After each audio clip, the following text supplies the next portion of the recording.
பத்திரிகையாளர் மற்றும் ஊடக நண்பர்களுக்கு எங்களுடைய பணிவான வணக்கம். இன்றைய தினம் உச்சநீதிமன்றத்தில் தாவேகா சார்பிலேயும் வேறு சிலர் சார்பிலேயும் தொடுக்கப்பட்ட வழக்குகள் விசாரிக்கப்பட்டு ஒரு தீர்ப்பு வழங்கப்பட்டிருக்கிறது. கரூர் சம்பவம் சம்பந்தமாக அந்த தீர்ப்பு வழங்கப்பட்டிருக்கிறது. ஏற்கனவே உயர்நீதிமன்றத்தில் தொடுக்கப்பட்ட வழக்குகள் தள்ளுபடி செய்யப்பட்டு உயர்நீதிமன்றம் ஒரு சிறப்பு விசாரணை குழுவை அமைத்து விசாரிக்க வேண்டும் என்று உத்தரவிட்டிருக்கிற நிலையில் உச்சநீதிமன்றம் அந்த வழக்கை சிபிஐ விசாரிக்க வேண்டும் என்று உத்தரவிட்டிருப்பதுடன் ஒரு முன்னாள் உச்சநீதிமன்ற நீதிபதி தலைமையிலே அந்த விசாரணையை மேற்பார்வையிட வேண்டும், 2 காவல்துறை அதிகாரிகள் அவருக்கு உதவி செய்ய வேண்டும் என்கிற முறையில் உச்சநீதிமன்றம் இன்றைக்கு தீர்ப்பு வழங்கியிருக்கிறது. இன்னும் அந்த தீர்ப்பினுடைய முழுமையான நகல் வெளியிடப்படவில்லை. வெளியில் வந்திருக்கிற செய்தியை மட்டும் வச்சுதான் நம்ம சொல்ல வேண்டியிருக்கு. மற்றபடி அந்த என்ன காரணத்தினாலே இந்த தீர்ப்பு இப்படி வழங்கப்பட்டிருக்கிறது என்பதையெல்லாம் முழுமையான தீர்ப்பு வந்த பிறகுதான் நாம் தெளிவாக சொல்ல முடியும், நம்மால் சொல்ல முடியும். ஆனால் ஒரு விஷயம் என்னவென்றால், அந்த வழக்கு போட்டவர்கள் சம்பந்தமாகவே நிறைய வேறு பல தகவல்கள் வெளி உலகத்திலே விளாவிக் கொண்டிருக்கிறது. இந்த வழக்கு போட்டவரே எனக்கு சம்பந்தம் இல்லாமல் வழக்கு போட்டு விட்டார் என்று ஒருவர் அறிக்கை கொடுத்திருக்கிறார். இன்னொருவர் என்னுடைய கணவரை மிரட்டி, என்னுடைய கணவருக்கு எனக்கு சம்பந்தமே இல்லை, அவரை போய் ஆசை என்னமோ காட்டி அவர் வழக்கு போட வச்சிருக்காங்க அப்படின்னு இப்படி வழக்கு போட்டவர்களை பற்றியே பலவிதமான தகவல்கள்லாம் அதில் வந்திருப்பதாக செய்திகள் கூறுகிறது. எனவே இதை பற்றியெல்லாம் உச்சநீதிமன்றம் என்ன விசாரித்தது என்பது நமக்கு தெரியல. எப்படி இருந்தாலும் உச்சநீதிமன்றம் சிபிஐ விசாரணைக்கு உத்தரவிட்டிருக்கிற சூழ்நிலையில் விசாரிக்கட்டும், ஒன்றும் தப்பு கிடையாது. விசாரித்து யாரிடம் இருக்கு, ஏன்னா அதுக்கு மேல ஒரு விசாரணை வர முடியாது. யாரிடம் தவறு இருக்கிறது, யார் யார் அதுக்கு பொறுப்பு இருக்கிறது என்பதை உச்சநீதிமன்றமே சொல்லுகிற நிலைமை ஏற்படுகிற போது நாம் எல்லாரும் அதை ஏற்றுக்கொள்ள வேண்டிய நிலைமை என்பது ஏற்படும். சொல்ல போனால் அன்றைக்கு அந்த விசாரணை முடிவு என்ன வருகிறது என்று பார்த்து நாம் அதில் முடிவு சொல்லலாம். ஆகவே இதுல மாநில அரசு தரப்புல சில குறைபாடுகள் இருந்தால் அதையும் அவங்க சுட்டி காட்டட்டும், அல்லது இப்போ நிகழ்ச்சி ஏற்பாளர்களை எப்படி இதெல்லாம் செஞ்சாங்க என்பது சம்பந்தமாக எந்த மாதிரியான விமர்சனங்கள் வந்தாலும் அதையெல்லாம் உச்சநீதிமன்ற விசாரணைக்கு உட்பட்டு நாளைக்கு அந்த பிரச்சனையை நாம் அணுக வேண்டியிருக்கும் என்பதுதான் நான் சொல்ல விரும்புகிறேன். மற்றபடி நீதிமன்றத்தில் எழுப்பியிருக்கிற வாதங்கள், அந்த வாதங்களுக்கு உச்சநீதிமன்றம் என்ன பதில் சொல்லியிருக்கிறது என்பதையெல்லாம் அந்த முழுமையான தீர்ப்பு வந்த பிறகுதான் நம்மால் சொல்ல முடியும் என்பதை நான் தெரிவித்துக் கொள்ள விரும்புகிறேன். இரண்டாவது, ஒரு பக்கம் அந்த விசாரணை மற்றதெல்லாம் இருந்தாலும் கூட நான் இன்றைக்கு தெரிவித்துக் கொள்ள விரும்புவது, இவ்வளவு பெரிய சம்பவம் நடந்த பிறகு ஒரு பாதிக்கப்பட்ட மக்களை பார்த்து அவர்களை பாதுகாக்க வேண்டிய பொறுப்பிலே இருக்கிற தாவேகா தலைவர் அவர்கள் தானே கலந்து கொள்ளுகிற, தன்னை பார்க்க வந்திருக்கிற தனது கட்சிக்காரர்கள் தன்னுடைய வாகனத்துக்கு முன்னாலேயே, தன்னுடைய கண்ணுக்கு முன்னாலேயே ஒருவர் மாற்றி ஒருவர் மயக்கமுற்று வீழ்கிற அப்படிப்பட்ட நிலைமை ஏற்படுகிற போது அவர்களை பார்த்து ஆறுதல் சொல்லாம, அவர்களுக்கு பாதுகாப்பு ஏற்பாடு சொல்லாம, அவருக்கு வேண்டிய மருத்துவ உதவி எதையுமே சொல்லாமல் அவசரமாக பறந்து சென்று சென்னைக்கு சேர்ந்திருப்பது ஒரு நல்ல பண்பாடாக தெரியவில்லை என்பதை தான் நான் கவலையோடு சுட்டிக்காட்ட விரும்புகிறேன். எந்த ஒரு அரசியல் தலைவரும் இப்படி இருப்பாரா என்கிற கேள்வி என்பதுதான் இருக்கிறது. சம்பவத்துக்கு யார் காரணம் என்னங்கிறத நம்ம கூட பார்க்கலாம், அது வேற விஷயம்.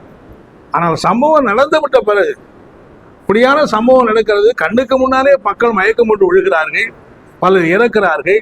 உங்களுடைய கட்சி கொடி கட்டி ஆம்புலன்ஸே அவர்களை தூக்கி கொண்டு மருத்துவமனைக்கு செல்லுகிற போது நீங்கள் அந்த மக்களோடு செல்லாமல் விடைபெற்று சென்றுவிட்டு 2 நாள் கழித்து 3 நாள் கழித்து நீங்கள் வீடியோ விடுவதெல்லாம் இது ஏதோ திரைப்படத்திலே பேசுவதை போல பேசி அரசியல் செய்வதல்ல. இதற்கெல்லாம் தமிழ்நாட்டு மக்களுக்கு அவர்கள் பதில் சொல்ல வேண்டிய கட்டாயம் இருக்கும் என்பதை தான் நான் தெரிவித்துக் கொள்ள விரும்புகிறேன்.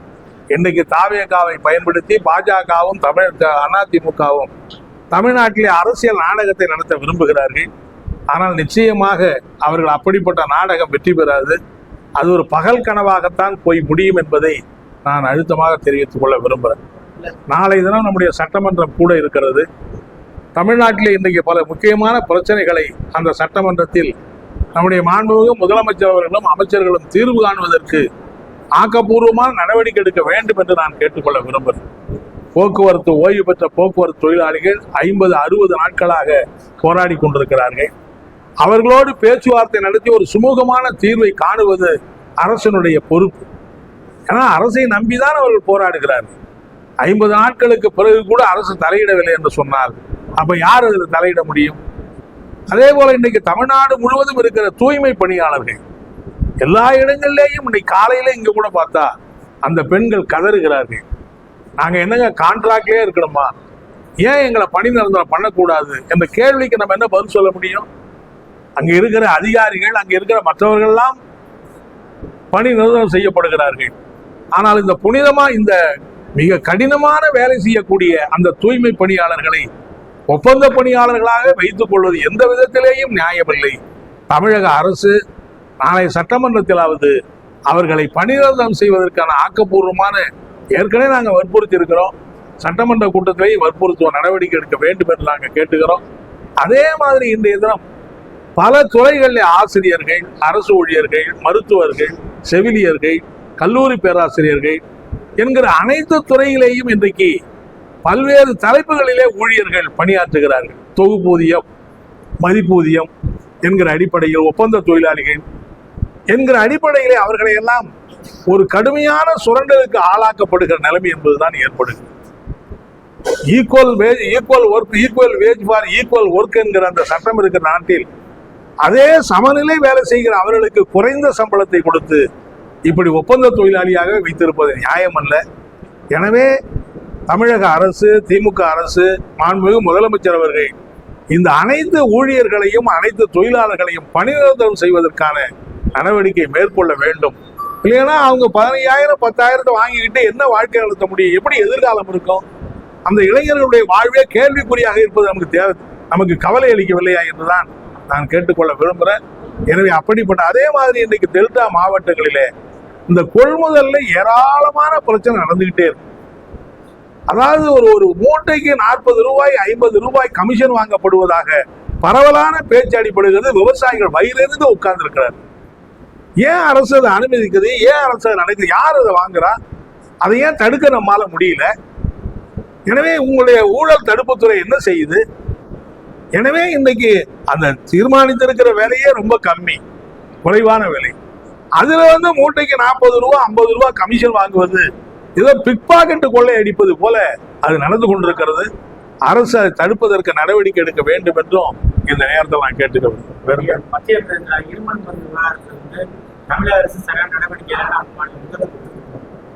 அதாவது அது ஒரு தனியார் கம்பெனி, தனியார் கம்பெனியில மருந்து வாங்கியிருப்பதை நம்முடைய அரசு அங்கெல்லாம் வாங்கல. தனியார் கம்பெனிகள் தான், தனியார் மருத்துவமனை தான் விற்கிற. இங்க தமிழ்நாட்டை பொறுத்தவரையில மத்திய பிரதேசத்துக்கு அந்த அரசாங்கம் இவங்ககிட்ட மருந்து வாங்குறாங்க. இந்த கம்பெனி மருந்து அங்க கொடுக்குதுங்கிறது நம்ம அரசுக்கு தெரியல. அங்க இருக்கிறவங்க இங்க வாங்குறாங்கன்னு தெரியல. விஷயம் வந்த பிறகுதான் தெரிகிறது. எனவே அதை பொறுத்தவரையில அவங்க தாங்கள் இந்த மருந்தை ஏன் இங்க வாங்கினாங்க, அது நிறைய ஒழுங்கா சோதிச்சாங்களா, மற்றதெல்லாம் என்னங்கெல்லாம் கேள்விகள் பலது இருக்கு. எனவே மத்திய அரசுக்கும் மத்திய பிரதேச அரசுக்கும் இருக்கிற அந்த பொறுப்பை நாம் தட்டி கழிக்க முடியாது. ஒருவேளை தமிழ்நாடு அரசு அதுல ஏதாவது தவறு செஞ்சிருக்கு, தமிழ்நாடுல குறை இருக்குன்னா அதையும் விசாரிக்கட்டும், நடவடிக்கை எடுக்கணும். ஏன்னா ஒரு உயிரை காப்பாற்ற வேண்டிய மருந்து குழந்தையுடைய உயிரை பழி வாங்குதுன்னா அதுல எப்படி நம்ம பொறுப்பை தட்டி கழிக்க முடியும்? எனவே அது ஒரு விசாரணைக்கு உத்தரவிட்டாதான் நல்லது. ஏன்னா எதிர்காலத்துல இப்படி எந்த ஊர்ல குழந்தை செத்தா என்ன, நம்ம கொடுக்குற மருந்தை வாங்கி பிற மாநிலத்துல குழந்தை செத்தா அது நமக்கு பொறுப்பு இல்லையா? அவர்கள் மீது நடவடிக்கை எடுத்திருக்காங்க, சீல் வச்சிருக்காங்க, எல்லாம் அரெஸ்ட் பண்ணிருக்காங்க எல்லாம் சொல்றாங்க. அப்படியா முன்கூட்டி அதில் மேல எடுத்து அதுக்கான மருத்துவத்துறை அதிகாரிகள் என்ன செய்தார்கள் என்கிற கேள்வி எல்லாம் விசாரிக்கப்பட வேண்டும் என்றுதான் நான் கேட்டேன்.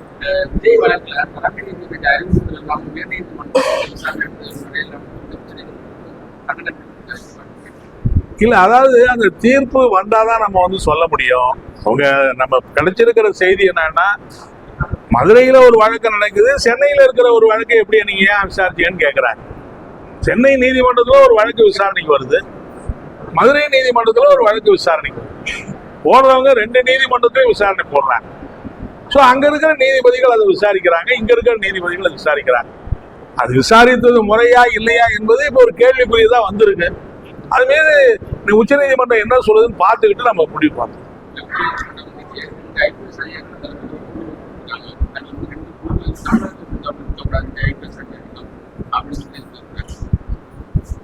அதெல்லாம் உச்ச நீதிமன்றம் அப்படியே சொல்றாங்க. அது வந்து அப்படி சொல்லியிருப்பாங்களே, ஆனால் அது முறையான ஒண்ணு அல்ல.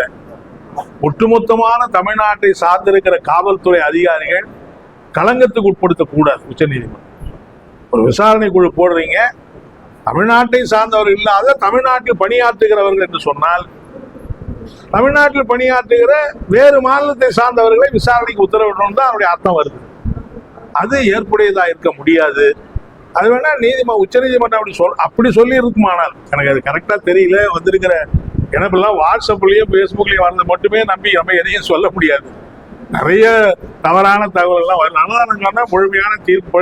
ஆனா இது இப்படி வந்திருக்குங்கிறது செய்திகள்ல தெரியுது. அப்படி வந்திருந்தா அதை ஏற்க முடியாது என்பதுதான் என்னுடைய கருத்து. அது ஒரு நல்ல ஆரோக்கியமான இதல்ல. தமிழ்நாட்டில் இருக்கிற தமிழ்நாட்டை சார்ந்த காவல்துறை அதிகாரிகளை அவருடைய நேர்மையை கேள்வி கேட்கிற மாதிரி தெரியுது. அது உண்மையா இருக்குமானால், அந்த தீர்ப்பினுடைய வரிகள் உண்மையா இருக்குமானால், அது அவங்களுடைய நேர்மையை கேள்வி கேட்பதாக அமைகிறது. நன்றி.